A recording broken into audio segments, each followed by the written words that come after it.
Dandelion.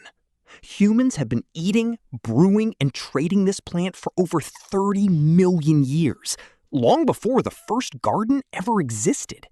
Medieval Europeans valued it so highly they pulled out the grass to make room for it. It was considered a crop, a medicine, a currency of survival. The idea that it doesn't belong in your lawn is less than 100 years old, invented almost entirely by the American lawn care industry in the 1950s. Every part of the plant is edible: roots, leaves, flowers, stems. And by law in several European countries, dandelion root extracts must meet a minimum 12% inulin concentration to qualify for medicinal labeling. What most people don't realize, the dandelion growing in your driveway crack and the ones sold in Italian markets for $6 a bunch are biologically identical. Bite into a fresh leaf, and it lands somewhere between arugula and endive, sharp, mineral, faintly bitter in the best possible way. Nettle. In 1941, a British botanist named Maud Grieve documented what rural communities across northern Europe had known for centuries: that stinging nettle wasn't a pest to be cleared. It was a pantry staple, a textile fiber, and a field medicine all in one plant. The obstacle was always the sting. Every attempt to handle it fresh ended the same way: formic acid and histamine injected through hollow silicon needles so fine they shatter on contact with skin, releasing a cocktail that causes burning for up to 12 hours. The accidental solution was heat. A Scottish weaver named Thomas Carlyle discovered in 1823 that boiling the stalks for as little as 60 seconds collapsed the needles entirely, rendering the plant harmless. The same process, it turns out, that destroys venom in jellyfish. By law, across the EU, any product marketed as nettle fiber textile must contain at least 80% Urtica dioica to carry the designation. Germany never stopped. Today, nettle fabric, finer than linen, stronger than cotton, is the material luxury outdoor brands quietly use when they want to say natural and actually mean it. The German textile revival wasn't nostalgia. It was a wartime cotton shortage in 1916 that never fully reversed. Creeping Charlie. Technically, Creeping Charlie isn't a weed at all, at least not by its original definition. It's a member of the mint family, Glaucoma heteracea, deliberately introduced to North America by European settlers in the 1600s as a ground cover, an ale-clarifying herb, and a salad green. What it's missing? Any economic inconvenience to monoculture agriculture is the only thing that got it reclassified. The USDA didn't formally list it as a nuisance species until 1972, more than 300 years after it arrived. To this day, no federal legal threshold defines what percentage of a lawn must be covered before remediation is required. It's actually harder to eradicate than most true weeds because its root nodes regenerate independently. Every fragment left in soil becomes a new plant within 14 days. Professional groundskeepers increasingly treat it not as an enemy, but as a living mulch, a low-growing canopy that suppresses worse invaders and fixes nitrogen while it spreads. Purple Loosestrife. Purple Loosestrife was formally introduced to North American wetlands in 1814. Not as a threat, but as a deliberate ornamental planting by landscape architects who considered its magenta flower spikes among the most striking in the temperate world. It grows in the hardest places on Earth to grow anything: standing water, acidic bog soil, frost-cracked shorelines. No artificial inputs, no cultivation. Just roots that reach 4 feet deep into anaerobic mud and pull nutrients from environments most plants treat as dead zones. It took ecologists 140 years, until 1954, to formally document what it was doing to native cattail and sedge ecosystems beneath that surface-level beauty. The flower spikes smell faintly of cloves. The root, when dried, tannin rich enough to have been used historically as a leather curing agent. Technically, it qualifies as a wetland plant, a medicinal herb, and, in 12 U.S. states simultaneously, a prohibited invasive species. It sits, visually, somewhere between lavender and foxglove. the most beautiful weed most people have never been told to fear. Japanese knotweed, also called Hancock's curse. In 1847, a Dutch botanist named Philip von Siebold shipped a specimen from the volcanic slopes of Mount Fuji to the Utrecht Botanical Garden as an ornamental curiosity. He intended it as a decorative screen plant. He had no idea it reproduced from root fragments smaller than a fingernail. What happened, instead of a contained garden feature, was a plant that grew through asphalt, cracked Victorian-era building foundations, and spread across 3 continents in under a century. The mechanism that made it catastrophically successful is the same one that makes bamboo structurally revolutionary: rhizome expansion, where horizontal underground stems store and redirect energy reserves faster than surface removal can deplete them. The same process that lets bamboo grow 3 feet in a single day. British law finally codified it in the Wildlife and Countryside Act of 1981. Today, mortgage lenders in the UK are legally permitted to deny home loans on properties where it's detected within 7 meters of a structure. The flavor, for those who've tried the young spring shoots, a cross between rhubarb and green apple with a faint citrus edge.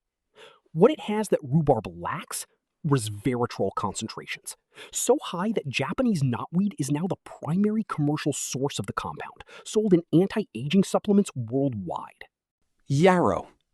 Not from a region, from a specific valley. The Shanidar cave site in the Zagros Mountains of northern Iraq, where archaeologists in 1960 discovered 60,000-year-old Neanderthal burial sites packed with yarrow pollen, suggesting deliberate placement, suggesting ritual, suggesting that humans have been in relationship with this plant longer than recorded language has existed. The harvesting method has not changed. No mechanical processing, no chemical treatment, no heat application. The leaves are still gathered by hand at the exact moment the flower heads reach 50% bloom. Any earlier, and the volatile oil concentration is too low. Any later, and it oxidizes within hours. The essential oil yield sits at a precisely controlled temperature below 40 degrees Celsius. Higher than that, and the azulene compounds that give the plant its signature blue color are destroyed before they can be captured. The original Neanderthal use was likely wound packing. Yarrow contains natural achillieine, a compound that demonstrably accelerates blood clotting. In its raw form, pressed fresh between the fingers, it releases a smell that sits somewhere between green tea and camphor, sharp, herbal, ancient in a way that's hard to name. Hold a fresh yarrow stem to your tongue, and it feels less like tasting a plant and more like pressing your mouth against something the earth has been slowly brewing for 60 millennia. Wood sorrel. Not the blended grocery store clover look-alike most people dismiss. Wood sorrel, Oxalis acetosella, is to wild foraging what single-origin coffee is to a gas station cup. The finest specimens come from the old-growth forest floors of County Clare in Western Ireland, where canopy density and Atlantic moisture create growing conditions replicable nowhere else on Earth. Annual harvestable yield? Less than 40 kilograms per square kilometer. A second regional variation, the Chilean Oxalis rosea, produces an entirely different flavor profile. Floral, almost perfumed, with a sweetness that cuts through the acidity before it fades.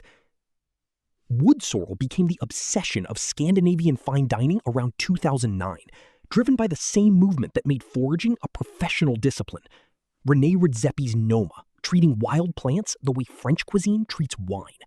Specific provenance, specific harvest windows, specific terroir. Today, serious foragers treat wood sorrel's soil acidity level, ambient humidity, and canopy light penetration the way a sommelier treats vintage year, elevation, and clone variety. The variables that change everything: old-growth canopy, moss-covered substrate, and a soil pH below 5.5. Purslane, or in its original Arabic, bakle. In the Siege of Constantinople in 1453, Ottoman forces maintained supply lines so effectively that surrounding civilian populations were forced to forage, Purslane, succulent, moisture-storing, capable of growing through rubble, became the primary vegetable of survival kitchens across the eastern Mediterranean for 3 consecutive years. The leaves were pressed with olive oil and salt into a dense, portable paste, high in calories, storable at room temperature, shelf-stable for weeks. The texture of that paste, slick, slightly mucilaginous, structurally cohesive, is the direct predecessor of what most Americans know today as Hellmann's mayonnaise. Not the exact recipe, the principle. Richard Hellmann observed the emulsified oil and plant mucilage technique through immigrant kitchen workers in his New York delicatessen in 1905. Himself a German immigrant, whose home country had refined the same preservation logic through another wartime shortage, the Napoleonic blockade of 1806. The distinction between original purslane paste and Hellmann's: purslane contains more omega-3 fatty acids per gram than any other leafy plant on Earth, including spinach, including kale. The commercial version contains none. Chickweed. The defining characteristic of chickweed as food is the one thing that is never done to it. It is never cooked. The raw food movement adopted chickweed seriously around 2011, drawn by its unusually complete nutritional profile: iron, calcium, vitamin C, and saponins, and by the fact that heat above 48 degrees Celsius destroys the very compounds that make it worth eating in the first place. Standard vegetable processing involves blanching, a brief boiling that kills bacteria, preserves color, and extends shelf life. Without it, commercial distribution is nearly impossible. Chickweed therefore never makes it to a supermarket. What's lost without blanching? Nothing, actually, by design. What's compromised? Everything, practically. It wilts within 6 hours of harvest, bruises on contact, and cannot survive mechanical washing. Some small-scale producers harvest to order, packing directly into insulated boxes with ice. The workaround is speed, not technology. The texture fresh off the stem is finer than watercress, tender, almost aquatic, with a mild flavor closer to fresh pea shoots than anything that grows wild in a lawn. Wild amaranth. Not a modern weed, the original grain. Amaranth has been cultivated and consumed by humans since at least 6700 BCE, documented through seed caches found in the Tehuacan Valley of Mexico, making it one of the oldest intentionally grown food sources ever recorded. The Aztecs called it huautli. It wasn't a side crop. It accounted for roughly 80% of their caloric intake.